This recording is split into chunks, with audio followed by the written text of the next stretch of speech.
प्रणाम सभी को। और बहुत स्वागत है आज के इस आध्यात्मिक ज्ञान चर्चा में।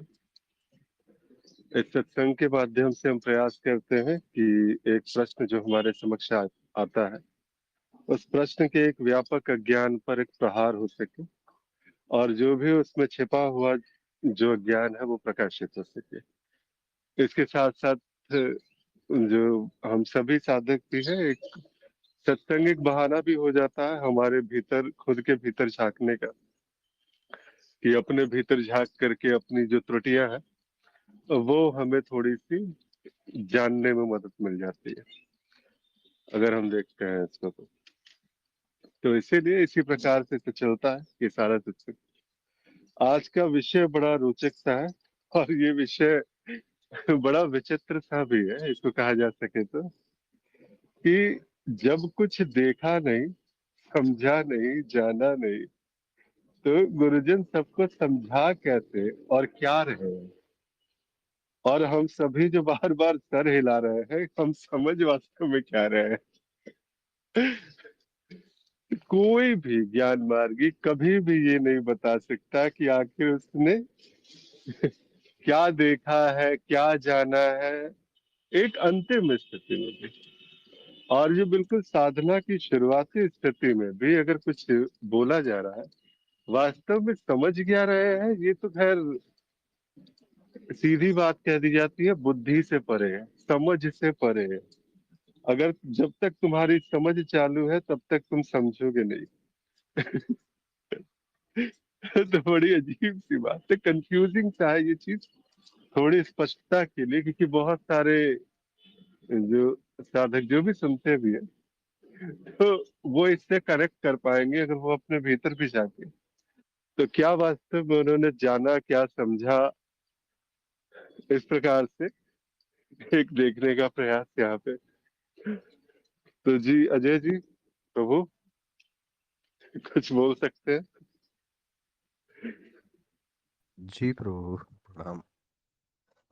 हाँ ये ये जैसे चर्चाओं में इसको पैराडॉक्स बोला गया है कि मतलब पता नहीं क्या समझ रहे हैं, कौन समझा रहा है। और समझना ये है कि कुछ भी नहीं समझना है और ये समझ के सर हिला रहे हैं। 100% पैराडॉक्स है, एकदम विपरीत अवस्था है। मतलब एक ऐसी चीज या एक ऐसा ज्ञान जो समझा नहीं जा सकता, उसको गुरुजन बैठ के समझाते हैं और शिष्य बैठ के समझता भी है कि क्या नहीं समझना है। ये क्या नहीं समझना नहीं है, कुछ भी नहीं समझना है। और सबसे मजे की बात है कि ये वो समझ के ही नहीं समझता है। तो अब लेकिन एकदम स्ट्रेट, अब अगर अगर इसको देखें एकदम सीधे तौर पे, तो वास्तव में जो गुरु बता रहा है शिष्य के सामने, या सत्संग चल रहा है या प्रवचन चल रहा है, इनमें से कोई भी स्थिति है, तो गुरु कोई नई बात तो बता नहीं रहा है। वो जो पहले से ही ज्ञान उपलब्ध है, बस वही बोला जा रहा है। इसके अतिरिक्त और कुछ हो नहीं रहा है। और शिष्य एक मतलब एक स्तर तक शिष्य को ऐसा लग रहा होता है कि वो कुछ समझ रहा है, लेकिन जैसे जैसे दृष्टि साफ होना शुरू होती है, तो समझ में आता है कि वास्तव में गुरु कुछ समझा नहीं रहा है आपको। वो जैसे ज्ञान मार्ग में बोला जाता है कि अज्ञान का नाश किया जा रहा है। तो इसको एक काव्यात्मक भाषा में ऐसे बोल सकते हैं कि वास्तव में वो जो अज्ञान का आवरण है, गुरु अपनी वाणी के द्वारा उस आवरण को हटा रहा होता है। और जिस दिन ये आवरण पूरी तरीके से हट जाता है, तो जो सत्य स्वरूप है उस आवरण के पीछे, वो स्वतः प्रकाशित हो जाता है। तो ये मतलब शिष्य की दृष्टि से ऐसा बोला जा सकता है कि कुछ समझा जा रहा है और कुछ समझाया जा रहा है। और लेकिन मतलब गुरुओं की दृष्टि से इसको ऐसा बोला जाएगा कि कुछ कहा जा रहा है और ये प्रयास किया जा रहा है कि जो भी आवरण है अज्ञान का, या आत्मा के ऊपर एक पर्दा पड़ा हुआ है, या मन के ऊपर एक पर्दा पड़ा हुआ है, बस उस पर्दे को हटाने का एक प्रयास है। उस प्रयास के लिए कुछ चर्चाएं की जा रही हैं। और चर्चा चूंकि पूरी तरीके से माया में हो रही है, अद्वैत में हो रही है, तो शब्द ही माध्यम है और कोई माध्यम है भी नहीं। और सबसे म- सबसे मजा ये आता है कि सालों तक गुरु शिष्य को जो एक मूल बात बता रहा है, वो ये है कि समझने जाओगे तो समझ में नहीं आएगा, पकड़ने जाओगे तो पकड़ में नहीं आएगा, सोचना संभव ही नहीं है क्योंकि असोच्य है, आकृति है नहीं। तो जो सबसे बेहतर अवस्था है, या सबसे अच्छी चीज है कि इसको छोड़ दो, लेकिन ऐसा छोड़ो कि उसको पकड़े भी रहो। ऐसा नहीं पूरा ही छोड़ दो। और इसी प्रकार की जो बातें होती ये पूरी तरीके से विरोधी है, इसीलिए इसको पैराडॉक्स की श्रेणी में मतलब पैराडॉक्स ही बोला जाता है। और गुरु कुल मिला के ये बता रहा होता है कि अ, कुछ भी समझना बंद कर दो। ये जो मैं समझा रहा हूं ये भी समझना जिस दिन बंद हो जाए, समझने का जिस दिन त्याग हो जाएगा, वही उसी की तलाश है आपको। और बस वहां तक पहुंचने के लिए जो बहुत ढेर सारी मान्यताएं और धारणाएं हमने ओढ़ रखी हैं, वो धीरे धीरे धीरे धीरे उनके ऊपर प्रहार होता चला जाता है। ये मैं एक बड़ा अच्छा एक एग्जाम्पल मुझे लगता है इसमें। अ, जैसे ये भी एक प्रकार से कई चरण में होती है। ये गुरु शिष्य संवाद जो होता है, तो उसमें क्या होता है कि एक हमारा एक अपना स्वयं का बौद्धिक या चेतना का स्तर होता है। उस समय के हमारे जवाब बड़े अलग होते हैं। जैसे उदाहरण के लिए कि अगर हम सेकेंड या थर्ड क्लास के बच्चे को एक सवाल देंगे कि एक में से तीन गए, कितने बचे, तो वो सवाल ही गलत है। एक में से तीन नहीं जा सकता। अब वही वाला सवाल अगर हम हाई स्कूल के बच्चे को दें कि एक में से तीन गए, क्या जवाब आएगा, तो वो वहां पे -2 लिख देगा। यानी एक स्तर पे वो सवाल पूरी तरीके से गलत है, लेकिन दूसरे स्तर पे वो गूढ़ मतलब वो एक स्टेप आगे का ज्ञान है कि नहीं भाई, एक में से तीन जा सकता है, उत्तर नकारात्मक आ सकता है। और आता है, जब तक ये नहीं आएगा तब तक एक्यूरेसी नहीं आएगी। तो वो जो सर हिला रहा होता है शेष, तो एक बार अपने जो उसका बौद्धिक स्तर है या उसकी जो चेतना का स्तर है, उसके आधार पे उस समय का जो उसको समझ में आया, जो उसको ऐसा लगा कि एक में से तीन अगर हम घटाने की बात करते हैं तो ये बात ही गलत हो गई। एक ये है, यहाँ पे निर्णय पहले दे दिया गया शिष्य की ओर से कि नहीं, ये तो संभव ही नहीं। अब वही हाई स्कूल वाला है, वो एक में से तीन घटाया, -2 आया। अभी उसको ऐसे बोल सकते हैं कि हाँ, अनंत संभावनाएं हैं, कुछ भी हो सकता है। तो ये एक प्रकार की, लेकिन वो सेकंड क्लास से 10th क्लास तक आने में ऐसा नहीं कि वो एक झटके में आ गया। उसके बीच में कई बार उसको और बताया गया, समझाया गया, उसका विकास किया गया। उसका विकास इस प्रकार से किया गया कि वो इस बात को समझ पाने के योग्य हो पाए कि एक में से तीन जा सकता है, और अंततः वो वहां पे सफल हो जाता है। अब आध्यात्मिक क्षेत्र में जब ये गुरु शिष्य परंपराओं में इस तरीके की बात आती है, तो शुरुआत तो उसी से होती है कि गुरुर ब्रह्मा गुरुर विष्णु गुरुर्देवो महेश्वरा, मतलब गुरु के आवाहन से ही होती है। और इस पूरे संवाद का जो एकदम अंतिम चरम बिंदु है वो ये है कि गुरु कहता है कि जो तुम मुझसे ज्ञान ले रहे हो ये भी है नहीं, न मैं और न ये ज्ञान। अब उस समय अगर उसका शिष्य का वैसे थ्रू आउट गुरु यही बोल रहा होता है कि ऐसा चल रहा है, ऐसा चल रहा है, ऐसा चल रहा है, न मैं हूं न ज्ञान है, मतलब आपके अलावा कोई और है ही नहीं, यही बता रहा होता है। लेकिन वो एक बार में इस निष्कर्ष में पहुंच जाए, मन या बुद्धि, ये अपने आप में बड़ी कठिन प्रक्रिया है। तो इसलिए बड़े आराम से गुरुजन लॉलीपॉप पकड़ाते रहते हैं बीच में, अलग अलग अलग अलग, जैसे अ, अ, मन को मेल्ट करने के लिए या ज्ञान को मेल्ट करने के लिए कई बार गुरु लोग कोई साधना पकड़ा देते हैं कि चलो ध्यान लगाओ, ये करो। तो वहां पे क्या है, वो एक समय क्यों लगता है ये बात समझने में कि कुछ भी समझना नहीं है, क्योंकि हम निष्ठा नहीं कर पाते हैं। हमारा हम मतलब बचपन से, मतलब इतने साल तक माया में रहे और हमें हमेशा चीजें समझाई गई, और हमारा जो एक बेसिक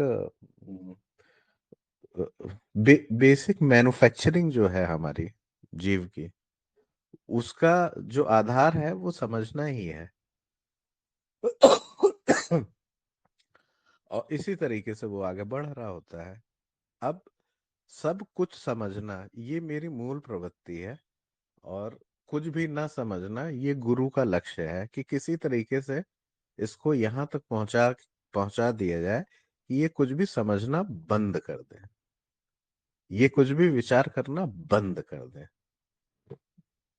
तो हो वो शुरुआत में ध्यान वगैरह इसीलिए बोला जाता है कि भाई अभी तो तुम जैसे ही अ, एक क्षण को बैठते हो तो एक के बाद दूसरा विचार, दूसरे के बाद तीसरा, तीसरे के बाद चौथा, यही चल रहा है।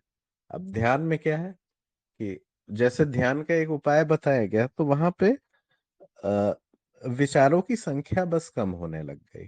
कुल मिला के इतना ही चल रहा है, बहुत अधिक विचार, बहुत अधिक विचारों में से थोड़े कम विचार, फिर थोड़े कम और विचार, फिर और कम विचार, और किसको निर्विचार होने में कितना समय लग रहा है, ये मतलब जीव की अपनी प्रगति और उसकी अपनी यात्रा भी इसमें काफी अहम किरदार निभाती है। अगर वो पहले से ही उन्नत है, तो जैसे हमने कई बार यहाँ ज्ञान मार्ग में ही सुना है कि किसी को त्रिज्ञान दिया गया और वो अपने मूल स्वरूप में स्थित हो गया।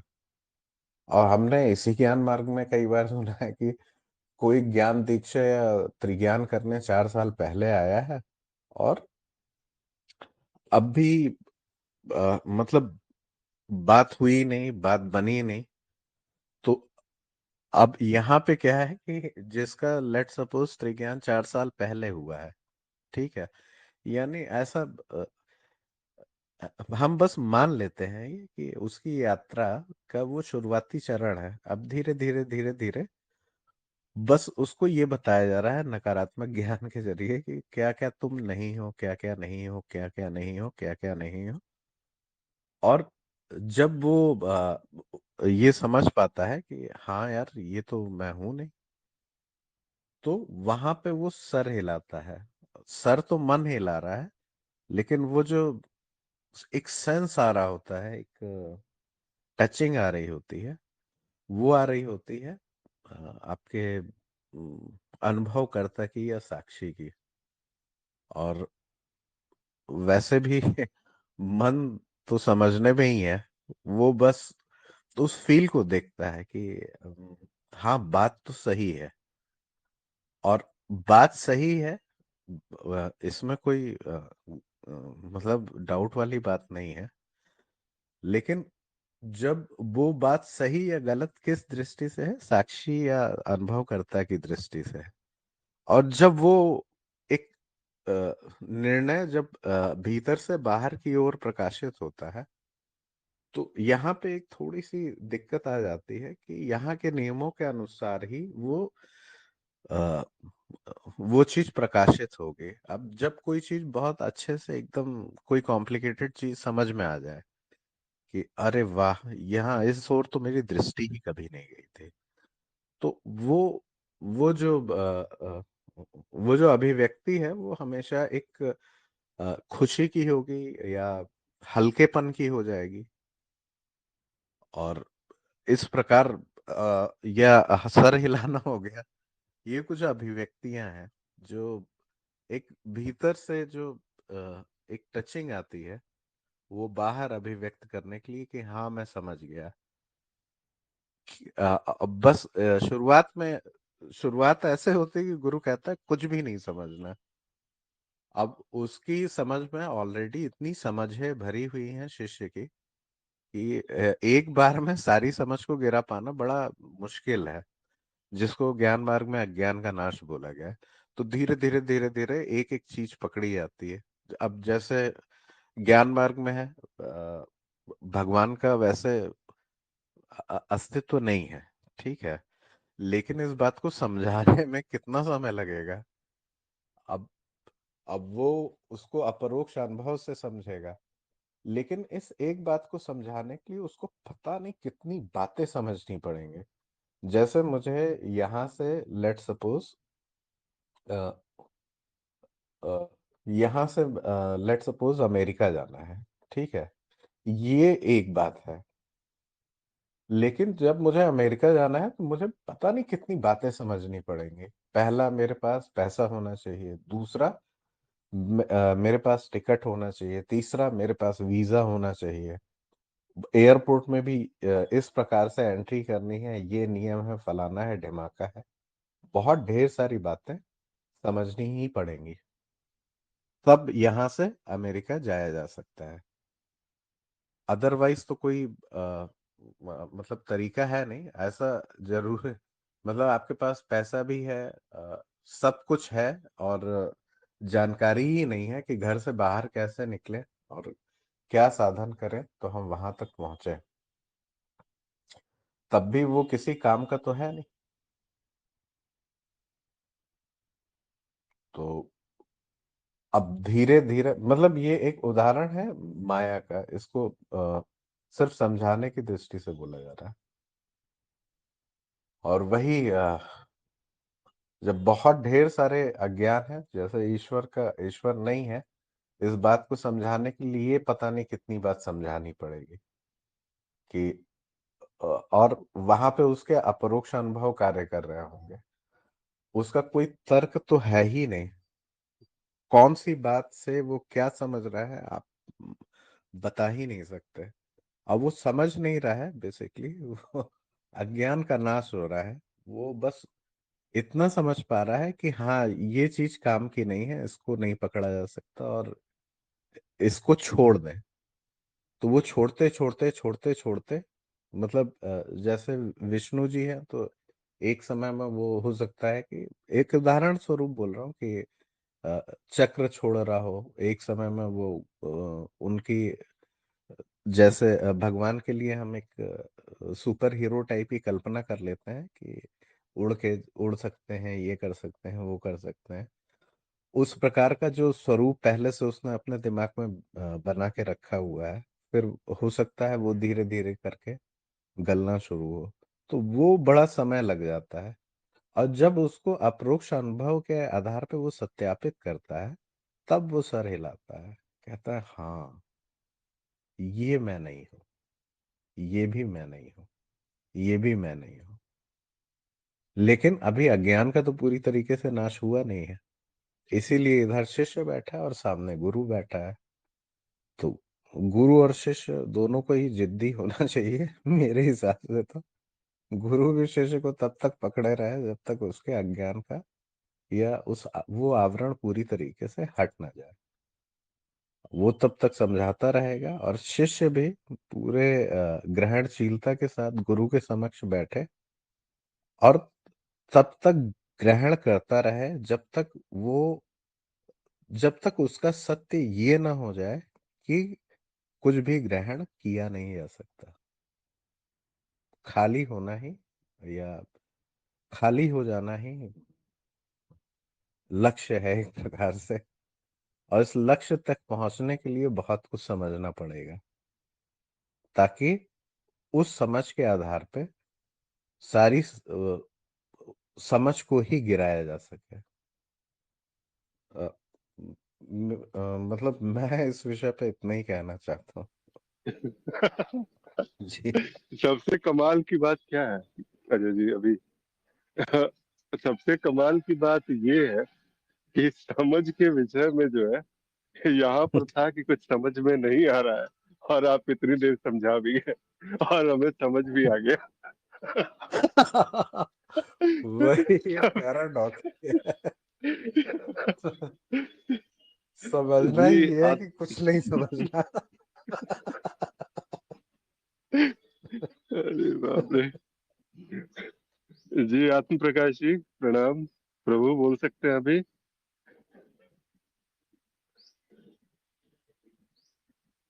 राजीव जी प्रणाम प्रभु बोल सकते हैं अभी? जी प्रणाम प्रणाम।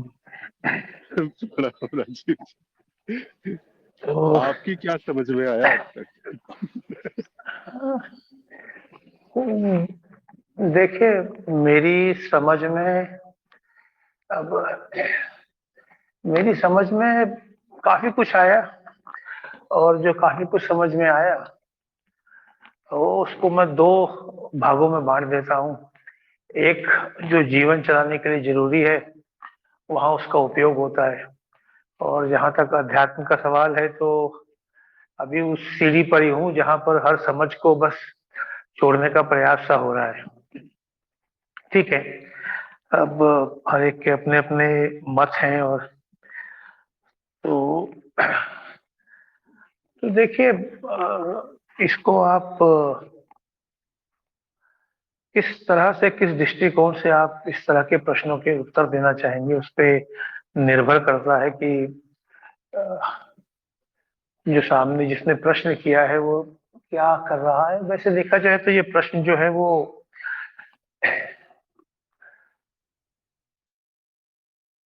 एक तरह से बोलते ना, एक थोड़ा सा इसमें तर्क भी है और थोड़ा सा कुतर्क भी है इस प्रश्न के अंदर। क्योंकि जब आध्यात्मिक चर्चा हो रही है और सभी जो सत्संगी हैं वो है ज्ञान मार्गी हैं, और सबने एक कम से कम एक स्तर का ज्ञान तो प्राप्त कर लिया है, तो फिर इस तरह के प्रश्नों पे चर्चा करने का कुछ औचित्य बचता नहीं है।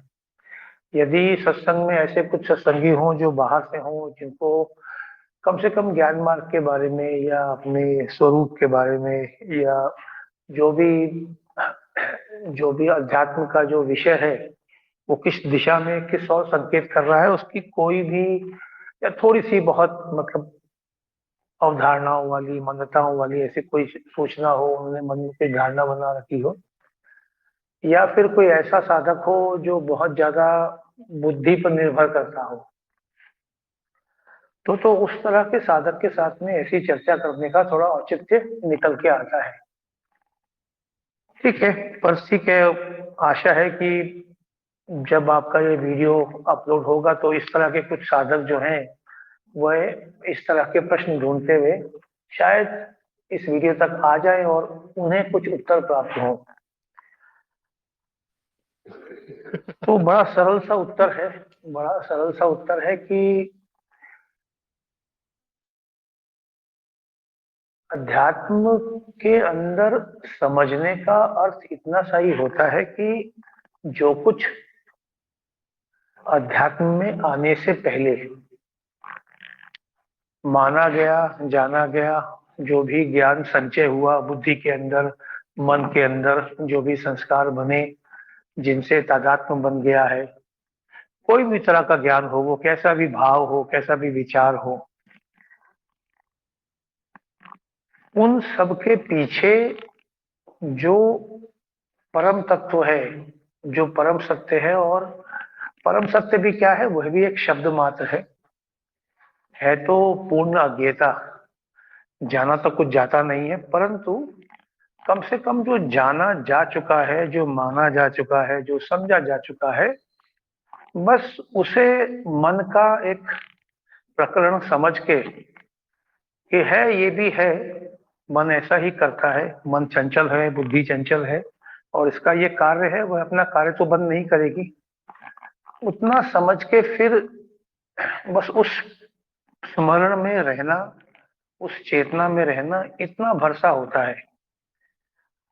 और समझा वैसे कुछ जाता नहीं है, जहां तक बुद्धि से समझने का दृष्टिकोण हो तो, क्योंकि समझ जो है वो एक तरह से बुद्धि का ही एक आयाम है। और फिर जब उस चेतना में रहा जाता है, तो बाकी जो समझ है वह, जो भी यंत्र है, जो भी परिस्थितियां हैं, उसके अनुसार जो भी आवश्यक समझ होती है, वह अपने आप उत्पन्न हो जाती है। क्योंकि ये थोड़ी सी एक बहुत जरूरी बात समझने वाली है कि अध्यात्म का जो साधक है, जो जो विशेषता जो ज्ञान मार्ग पे हैं, या जो अद्वैत के साधक हैं, उनको ये समझ में आ जाता है कि चेतना में रहना भी, ये भी एक तरह से सीढ़ी है, एक तरह का एक कार्य है। और यदि वह अहम को वहां स्थापित कर सके, तो उसके बाद जो आगे होना है वह अपने आप स्वतः घटित होगा, क्योंकि उनको ये भी समझ में आता है कि वह जो अभी तक हो रहा था, वो भी अपने आप घटित हो रहा था। तो इस तरह से जो उनकी एक समझ है, वो एक बड़ी सरल सी समझ बन जाती है, सहज से समझ बन जाती है, जहां पर जो भी एक व्यक्तिगत चित्त है, अब हम थोड़ा नीचे आ जाएंगे, उसके अनुसार जो भी संस्कार बने हैं, जो प्रारब्ध है, जो भी जो कुछ भी है, उसके अनुसार वह बुद्धि, वह चित्त अपना कार्य करेगा, और उसमें उसका वैसे भी कोई, उनका कोई हाथ नहीं है, उनका कोई बस नहीं है, वो वैसे भी अपने आप हो रहा है। तो ये एक स्वीकार्यता, समर्पण, चेतना, और साथ साथ में जो आवश्यक मात्र समझ है, उसका होना, सब कुछ एक साथ में ही होता है। होता ये चरणों में है। हो सकता है किसी किसी के लिए शायद ये अकस्मात भी होता हो, परंतु यहाँ मेरा व्यक्तिगत अगर मैं अनुभव देखूं तो चरणों में हो रहा है, बहुत धीमी गति से हो रहा है। तो ये चित्त ऐसा ही है, अब इसका कुछ कर नहीं सकते, क्योंकि ये मेरे बस में तो है नहीं। तो बस ऐसा ही है कि गुरु वही समझाते हैं आपको आके, कि जो समझा है उसको देख लो कि कौन समझ रहा है, क्या समझना है, और उसके बाद यदि चित्त में वो स्थिति है, वहां तक वो उसने प्रकृति करी है, तो उसके प्रकृति के अनुसार वह अपनी चेतना में, चित्त अपने ही सबसे ऊपरी अवस्था में स्थित होने का प्रयास करता रहेगा। गुरु इतना ही काम कर सकते हैं, बाकी तो जो होना है वो चित्त ने ही करना है, क्योंकि गुरु को भी पता है कि चित्त उनके बस की बात नहीं है। हाँ, बहुत सारे चर्चाएं होती हैं कि नियंत्रण में लें, चित्त को नियंत्रण करें, तो ये सब बातों पे भी चर्चा होती है कि नियंत्रण कौन करता है, नियंत्रण तो करने वाला कोई है नहीं। तो एक तरह का समर्पण है, स्वीकार्यता है कि ठीक है, लीला है, चल रही है, और जीवन में चाहिए क्या। यदि आप थोड़ा अध्यात्म के इन प्रश्नों से बाहर जाएं, तो जीवन में और क्या चाहिए। शांति चाहिए, जो अनावश्यक से जो सुबह शाम जो वो एक मतलब बंदर रूपी मन की जो उठापटक होती है अनावश्यक, वो सब बंद हो जाए। अब आवश्यक मात्र चलती रहे, अब आप बोले कि आवश्यक मात्र भी बंद हो जाए, तो फिर ये जीव की अंत है, देह का अंत है। फिर उसके बाद क्या होगा, क्या रूप आएगा, वह तो वही जाने। वहां तक तो चेतना पहुंची नहीं। जो सुना है ठीक है, वो सुनी हुई बातें बौद्धिक हो जाती हैं, परंतु यहाँ जो अभी है, इस समय जो भी रूप बात कर रहे हैं, आपस में चर्चा कर रहे हैं, यदि हम दृष्टि उस पे ले जाएं, क्योंकि वो एक थोड़ा सा, वापस आप बोलेंगे कि मैं व्यवहारिक बात करता हूं, तो व्यवहारिकता तो वही है कि भाई अभी इस समय इस क्षण में जो रूप बात कर रहा है, उसी के संदर्भ में आप बात करेंगे ना। उसी को तो सारा अज्ञान है, उसी को सारी समझ आ रही है। वही सब अपनी समझ को छोड़ने का, चेतना में जाने का प्रयास कर रहा है। यदि हम इसको बौद्धिक रूप से भी चर्चा करें तो बात तो वही आ जाती है। तो बस इतना सा ही है जी। धन्यवाद। जी राजू जी, बहुत सुंदर रूप से आपने जो है इस प्रश्न के संदर्भ में अपने भाव रखे।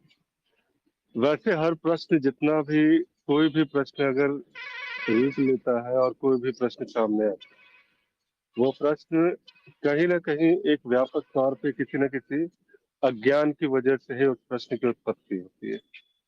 और जब भी हम प्रश्नों पे चर्चा करते हैं तो प्रयास यही होता है कि उस प्रश्न में छिपे हुए व्यापक अज्ञान पर प्रहार हो सके। अब जैसे कहते हैं ना कि कहीं कहीं तर्क लग रहा है, कहीं को तर्क का हो रहा है, तो ये दार्शनिक प्रश्नों की ऐसी ही कुछ बात सी होती है। जब दर्शन उतरता है तो कुछ ऐसा ही लगता है कि यहाँ तर्क भी हो रहे हैं, तो तर्क भी हो रहा है, लेकिन वास्तव में क्या है जो इन तर्क को तर्कों से परे है, वो जो बात है उसका प्रकट हो जाना।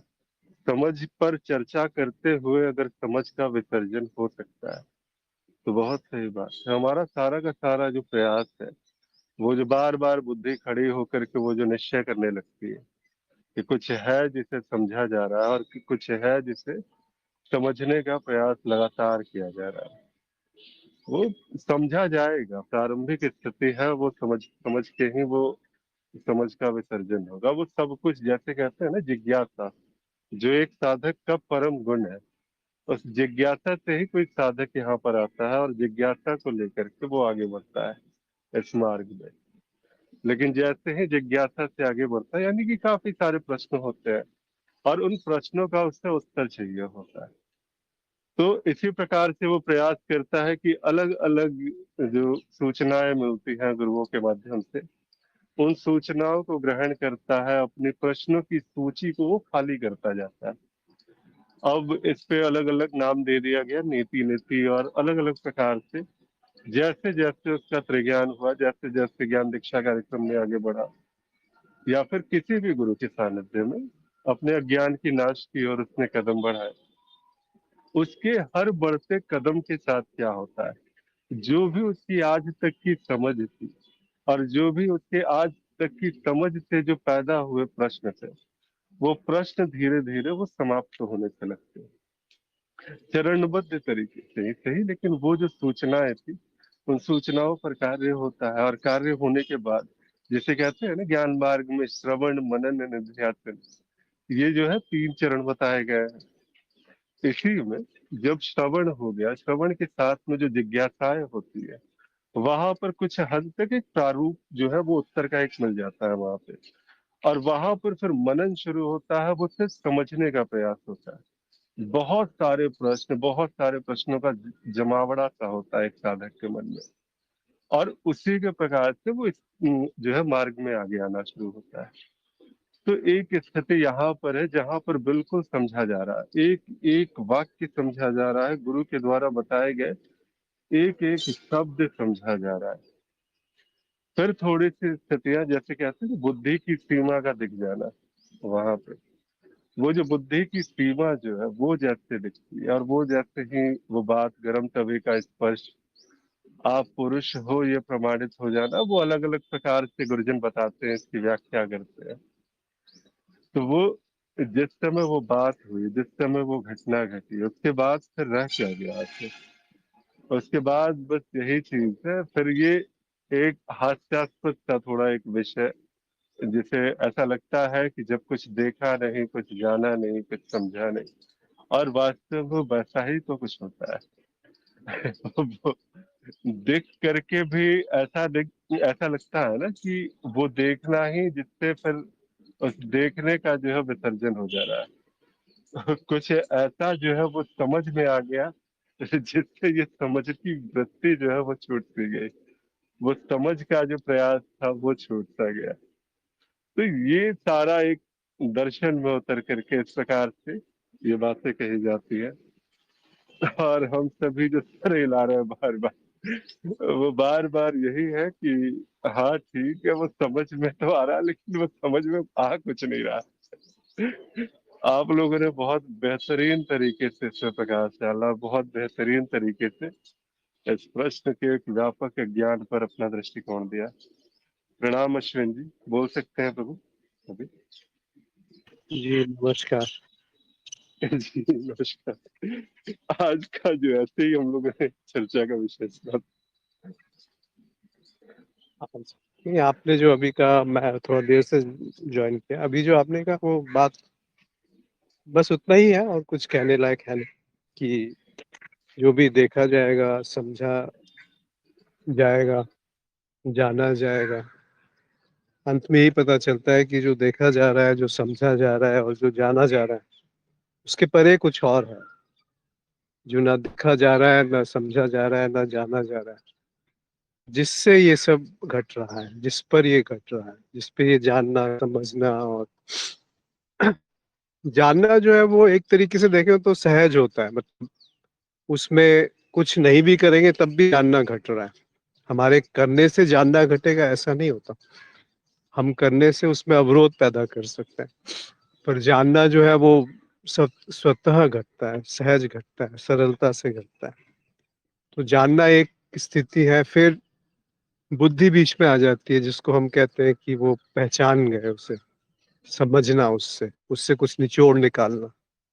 वहां पे सारी फिर बात जो है वो बिगड़ने लगती। फिर वो उसी को समझती है कि वही सर्वोपरि है, जो उससे निचोड़ निकला वही सत्य है। तो जो झूठ पे आधारित है उससे सत्य कैसे निकल सकता है? तो अंत में वही पता चलता है कि जो समझ, असल समझ है, उसमें समझ विसर्जित हो जाती है, जैसा आपने कहा। कुछ और शायद वहां रहेगा, पर वो फिर समझ के परे की कुछ बात है, उस पे ना ही बात करी जाए तो अच्छा है, क्योंकि फिर वो बात करेंगे तो उसको भी धूमिल कर देंगे, उसको भी हम सीमित कर देंगे, उसको भी एक दायरे में कैद कर देंगे, वो जो कैद नहीं हो सकता। क्योंकि हम हमेशा उसी दिशा में जाते हैं कि मैं एक अपने कंफर्ट जोन में रहूं, एक ऐसी दशा में रहूं जहां पे मुझे सारे प्रश्नों के उत्तर मिल चुके हों। ये नहीं देख पाते कि जो प्रकृति है वो अज्ञेय है। वो जब अज्ञेय है तो फिर प्रश्न के उत्तर कैसे मिलेंगे? तो बस वहीं पे रुक जाना चाहिए, रुक जाने वाला जहाँ कोई ना हो, जहाँ देखने वाला कोई ना हो, जहाँ समझने वाला कोई ना हो। क्योंकि ऐसा है, ऐसा नहीं कह सकते कि ऐसा नहीं है, ऐसा है। ये बस प्रयोग करके देखा जा सकता है कि ऐसा है या नहीं है, और वहां पे सारी जो भाग दौड़ है वो रुक जाती है, स्थिर हो जाता है मन। मन के स्थिर होने से जो रह गया वो समझ के परे की बात है। फिर वो नहीं कह सकते कि वो समझ है। जी। जी अश्विन जी, इसमें एक चीज है जो एक प्रश्न यहाँ पर भी उठ के आया था कि एक व्यवहारिक समझ और आध्यात्मिक समझ, जो अंतिम बात होती है वहां फिर व्यवहारिक समझ और आध्यात्मिक समझ, वो क्या उसमें कोई विभाजन भी होता है क्या वहां पे? विभाजन बेशक होता है, लेकिन हम व्यवहारिक समझ को ही आरोपित कर देते हैं अध्यात्म के नाम पर। वो खतरा भी है। तो व्यवहारिक समझ कहाँ समाप्त होगी और आध्यात्मिक समझ कहाँ शुरू होगी, कैसे आप इसको तोड़ेंगे?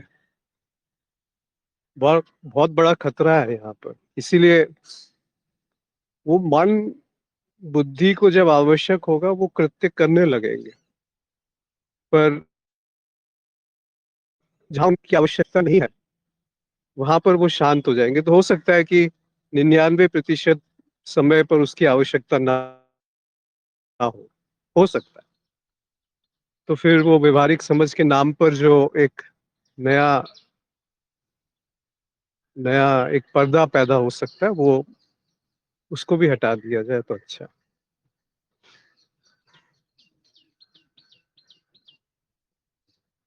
जी। जी जी यशवंत जी, बहुत सुंदर। और बहुत सुंदर रूप से आपने जो एक बात थी, क्योंकि समझ की जब बात होती है तो अक्सर ऐसा लगता है कुछ ऐसी समझ है जो स्थायी है, कुछ ऐसी समझ है जिसको छोड़ा नहीं जा सकता, क्योंकि उसके छोड़ते ही ये जीवन है इसकी लीला समाप्ति सी हो जाएगी।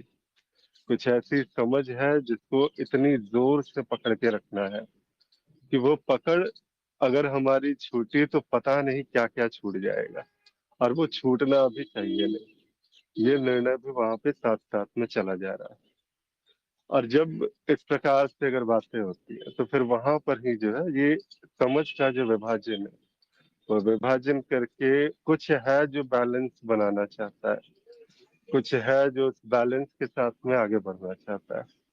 और ये जो है ना, वो संसार की समझ जो है, वो जो सारी की सारी जो मान्यताएं थी, उस मान्यताओं को जो उसने आज तक जीवन भर समझा था, उस समझ पर भी जो है एक पांव टिकाया हुआ है, और एक नाव उस जो है उस समझ की नाव पर एक पैर जो है रख करके, और फिर एक आध्यात्मिक नाव पर जो है उसने एक पैर टिका लिया कि अब इस बैलेंस के साथ में मैं आगे चल रहा हूँ। और ये बहुत बड़ी जो है विडंबना की स्थिति एक साधक के लिए, कि इस प्रकार से जो आगे चल रहा है और इस प्रकार से चलने का जो प्रयास होता है, फिर धीरे धीरे एक स्थिति आती है, वो कृपा जो है वो घटती ही घटती है। और जब कृपा घटती है तो फिर जैसा आपने कहा कि समझने वाला जो है वो बस उसका ही छूटना अति आवश्यक है।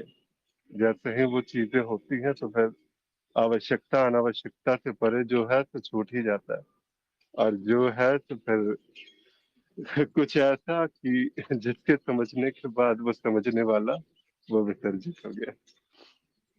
अजय जी प्रणाम, बोल सकते हैं प्रभु अभी। जी प्रभु।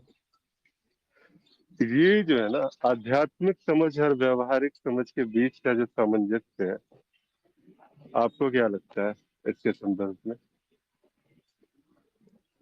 एक बस एक अंतिम अ, बात आपकी, और उसके बाद फिर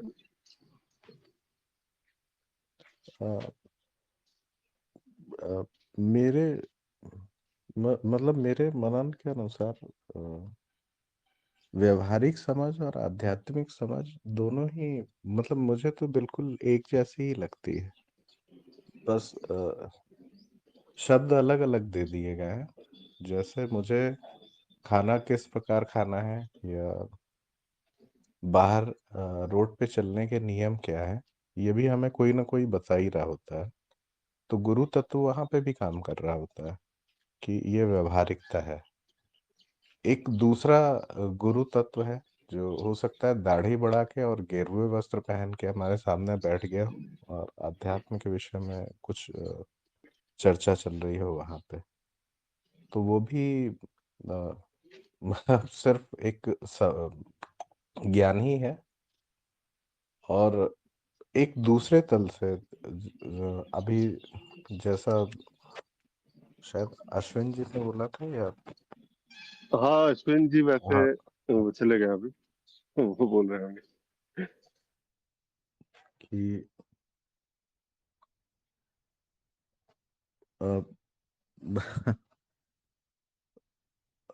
मतलब बाद में तो वैसे अगर एक बड़ी छोटी सी बात देखी जाए, आध्यात्मिक और व्यवहारिक से इतर हटके, या इसके सामंजस्य को समझने के लिए, तो अलग अलग जगह बोला ही गया है कि कर्म काल में आप हमेशा भगवान ही होते हैं।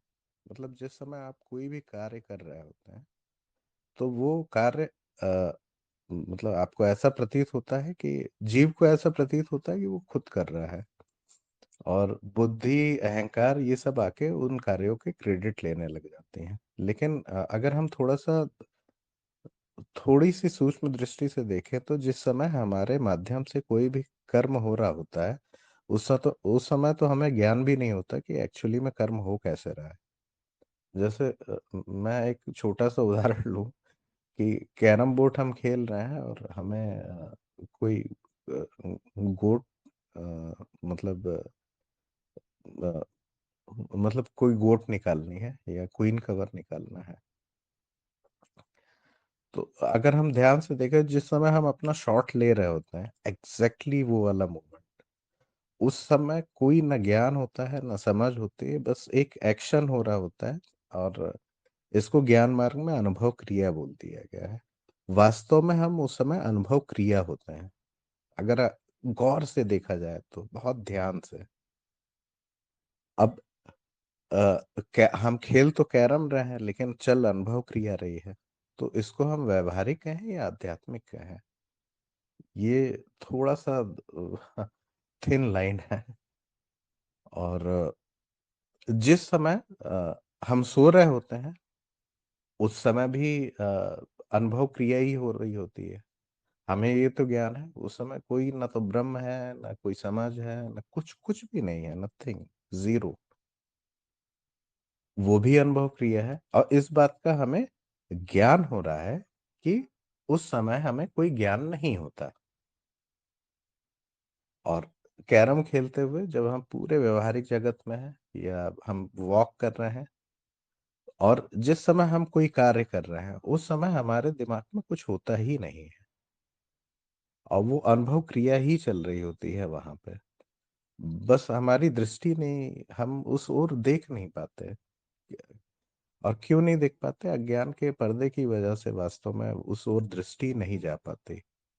हाँ, जब जो कर्म काल होता है, वो उस कर्म काल इज इक्वल टू अनुभव क्रिया। हम अनुभव क्रिया ही हैं उस समय। सो गए, वो भी अनुभव क्रिया ही चल रही है। ठीक है, तो लगभग लगभग 24 घंटे में से 12 घंटे तो हम अपने आत्म स्वरूप में स्थित ही हैं। ये जो बीच के 10-12 घंटे बचते हैं, इसमें हम बस ये गड़बड़ कर देते हैं कि हम सोचने बैठ जाते हैं, समझने बैठ जाते हैं कि मैं कौन हूँ। और जबकि मतलब यहाँ पे अगर आप अस्तित्व में हैं तो आप किसी विशेष प्रकार का ज्ञान आपको हो ही रहा है। आप उस चीज को स्वीकारें चाहे ना स्वीकारें। मतलब आप सड़क पे चल रहे हैं, आप चीजें देख रहे हैं, हो सकता है सामने दो लोग आपस में लड़ रहे हो, आपको स्वतः ज्ञान हो गया कि मतलब जैसे मैं किसी को गाली दूंगा तो वो आगे लड़ाई होगी ही होगी। ठीक है, ये भी ज्ञान है। इसको हम कोई भी टैग दे सकते हैं, व्यवहारिक, आध्यात्मिक, कुछ भी। लेकिन अगर हम सिर्फ इसको ज्ञान की दृष्टि से देखें तो बेहतर होगा। तो हम चाहें या ना चाहें, ज्ञान तो हमें हो ही रहा है और होता ही रहेगा। मूल बात यह है कि हमें ज्ञान हो रहा है, इस बात का ज्ञान है क्या हमको? तो थोड़ा सा दृष्टि एक एक स्टेप और पीछे, एक और ऊपर ले जाएं और देखें कि इस ज्ञान को होने से मैं क्या कुछ भी ऐसा कर सकता हूं कि ये ज्ञान होना रुक जाए? नहीं, आप कुछ नहीं कर सकते इसके लिए। जो ज्ञान हो रहा है वो तो हो ही रहा है, और आप यहाँ पे हैं इसलिए ये अभिव्यक्ति है, क्योंकि इस प्रकार का ज्ञान लिया जा सके। और वो तो स्वतः चल ही रहा है। आप इच्छा से आपको वो ज्ञान हो, चाहे अनिच्छा से हो, आपकी जानकारी में वो ज्ञान हो या आपकी जानकारी के बिना आपको वो ज्ञान हो रहा हो, लेकिन ज्ञान तो हो ही रहा है, निरंतर है, चल ही रहा है। हमें ज्ञान हो रहा है जिस समय हमें ये पता है कि हमें ज्ञान हो रहा है, उस समय भी आपको ज्ञान हो रहा है। और जिस समय आपको नहीं पता है कि ये ज्ञान नहीं हो रहा है, उस समय भी हो तो हमको ज्ञान ही रहा है। और बस जी। एक बार प्रश्न दोबारा पूछ लिए, मैं शायद भटक गया नहीं इधर ठीक उधर। है, नहीं ठीक है, जो भी है, जो भी निकल के आया है यहाँ से। देखिए एक चीज है ना, जैसे एक प्रश्न भी था गुरुदेव के ही प्रश्नों में से, परीक्षा के प्रश्नों में से एक बार एक प्रश्न पूछा गया था कि कौन सा अनुभव आध्यात्मिक अनुभव है। जब ये बात होती है ना कि कौन सा अनुभव आध्यात्मिक अनुभव है, जिस वक्त आप अपने स्वरूप में स्थित है, जिस वक्त वो स्मरण नहीं है, स्मरण वो बात जो होती है वो फिर भी कहीं ना कहीं वो बुद्धि का तल वहां पे सक्रिय है। स्मरण से परे बस आप साक्षी ही है, दृष्टा है, और इस प्रकार से आप अपने पूर्ण स्वरूप में स्थित है। और जब ऐसा है तो फिर कौन से अनुभव आध्यात्मिक है? सारे अनुभव। आपकी श्वासें आध्यात्मिक है, आपके विचार आध्यात्मिक है, ये संसार आध्यात्मिक है, ये जो कुछ भी दृश्य अदृश्य जो कुछ भी हो सकता है, जो भी संभावनाएं हैं, सब आध्यात्मिक है। ये सत्संग आध्यात्मिक है, हर प्रश्न के हर शब्द आध्यात्मिक है। जहां भी जुड़ा जा रहा है, जो भी देखा जा रहा है, कहीं आध्यात्म से भिन्न कुछ नहीं है। माया में अगर कुछ व्यवहारिकता है भी तो वो भी उतनी ही आध्यात्मिक है जितना कि किसी भगवान के सामने आरती दिखाना या पूजा पाठ करना। वो जो बात है, वो जो ज्ञान है, जिसकी बातें होती हैं, वो निरंतर आपके साथ बह रहा है। आप अपने स्वभाव में निरंतर स्थित हैं। और ये जो बात है कि स्वभाव के साथ बहना, उस आनंद के साथ बस टिके रहना, और ये रहने वाला नहीं है वहां पे, बस आनंद ही है। और इस आनंद की पृष्ठभूमि पर जो कुछ भी घटित हो रहा है वो सब आध्यात्मिक है। हर शब्द जो निकलते हैं वो आध्यात्मिक होते हैं, हर चर्चा आध्यात्मिक हो जाती है।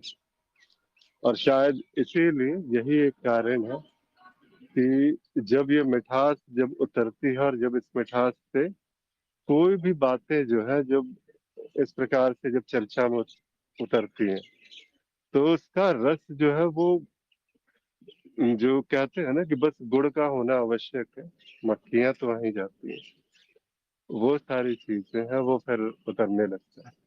प्रश्न बस बहाना है, वो एक भाव को व्यक्त करने का। और जब इस प्रकार से देखा जाता है तो फिर हर श्वास आध्यात्मिक, आपकी हर क्रिया आध्यात्मिक, आपकी नींद आध्यात्मिक, आपकी जो कुछ भी आप सोच सकते हैं, आपका ऑफिस आध्यात्मिक, सब आध्यात्मिक है। आपका गाली देना आध्यात्मिक होता है अगर इस प्रकार से देखा जाए तो, क्योंकि वहां पर कुछ भी ऐसा नहीं है जहां पर किसी प्रकार की लिप्तता है, वो कर्ता भाव है वो बस है, और जो आवश्यक है वो बस हो रहा है। लिप्तता नहीं है वहां पर, कोई विरोध नहीं हो रहा है, किसी भाव का विरोध नहीं है, किसी भाव पर वो जबरदस्ती से आरोपित नहीं किया जा रहा कि इसे ऐसा ही होना है, इसे इसी प्रकार से चलना है। और शायद यही वो बात होती है जो समझ से परे, जो बुद्धि से परे, बस आप वो हो जाना जहां से फिर सारी समझ, सारी जो चीजें हैं कि कुछ ना समझते हुए भी वो समझ में आ गया, जिसके समझने के बाद वो समझने वाला छूट गया। मुझे लगता है कि यहाँ पर ये प्रश्न जो भी था, इसके हर एस्पेक्ट पर एक संपूर्ण, हर दृष्टि से चर्चा हुई। किसी भी अन्य साधक को किसी भी प्रकार के भाव व्यक्त करने हो तो अवश्य कर सकते हैं।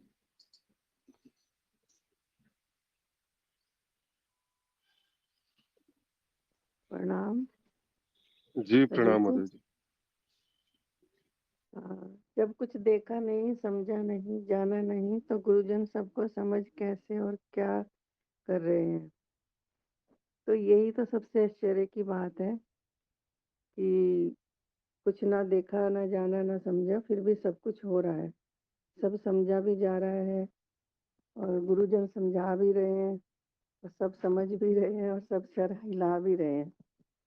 तो यही आश्चर्य की बात है। जैसे कृष्ण ने भी, भगवान कृष्ण ने भी गीता में बोला कि जो इस सबको आश्चर्यवत देखता है, सुनता है, समझता है, वही असल में समझ रहा है। तो ये समझ कौन रहा है? समझ तो जो समझ से परे है वही समझ रहा है। बस उसका यही है कि जो ये यंत्र है ये अपना बस सिर हिला देता है, बाकी समझ तो वो चेतन ही रहा है। कोई समझ ना कोई देख सकता है, ना कुछ समझ सकता है, ना कोई जान सकता है। जीव तो बिल्कुल भी नहीं जान सकता। और गुरुजन तो वैसी समझ से परे ही होते हैं। तो वो समझ से जो परे है, जो हमारी ये संसार की समझ है, या माया से जो हम अगर समझेंगे तो हम कुछ भी नहीं, कोई समझ ही नहीं सकता। वो वही समझ पाएंगे जो संसार है, माया है, वही हम समझ पाएंगे अगर हम बुद्धि से समझेंगे। अगर हमने बुद्धि को छोड़ दिया, बुद्धि से नहीं समझा और बस उस जो समझा उस चेतन ने समझा, तो ही वो एक समझ अपने आप हो रही है। कोई ना समझ रहा है और ना ही कोई समझा रहा है, सब होता हुआ प्रतीत हो रहा है। बस इतना ही कहना था। जी, और आपने इतना समझाया भी और हमें समझ में भी आ गया। चलिए, यही खूबसूरती है शायद ज्ञान चर्चाओं की। इसीलिए तो अभी के लिए इजाजत चाहूंगा। आज जो है समय हो चुका है, तो फिर मिलते हैं कल 7 से 8 इसी समय, और फिर एक नए प्रश्न के साथ। तब तक के लिए प्रणाम, नमस्कार, बहुत बहुत आभार।